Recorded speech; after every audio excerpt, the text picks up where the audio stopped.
ఓ దిక్కు అంతటా చికెన్ తినాలనా వద్దా, తింటే ఏమైతుంది, తినదలుచుకున్న వాళ్ళు ఎట్లా వండక తినాలి అని అవగాహన కార్యక్రమాలు, కోడి కూర కోడిగుడ్ల మేళాలు పెడుతుంటే ఇటు వీళ్ళేమో మాంసాహారం మీద పోరాటాలు చేసేందుకు ర్యాలీ తీస్తున్నారు. ఇట్లా శాకాహారం ఆరోగ్యానికి, ఆనందానికి, శక్తికి మార్గం, ముక్తికి మార్గం, ప్రపంచ శాంతికి మానవుల ఆహారం.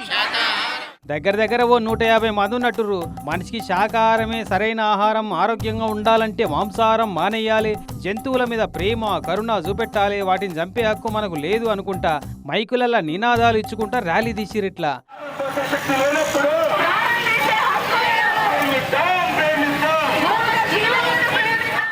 మరి మాంసంలోనే మంచి ప్రోటీన్లు ఉంటాయంట, మనిషికి కావాల్సిన మాంసకృతులన్నీ జంతువులలోనే ఎక్కువ ఉంటాయట కదా అని అడిగితే మనకు వరల్డ్ హెల్త్ ఆర్గనైజేషన్ చెప్తుంది మాంసాహారం తినడం వల్ల 159 రోగాలు వస్తున్నాయని.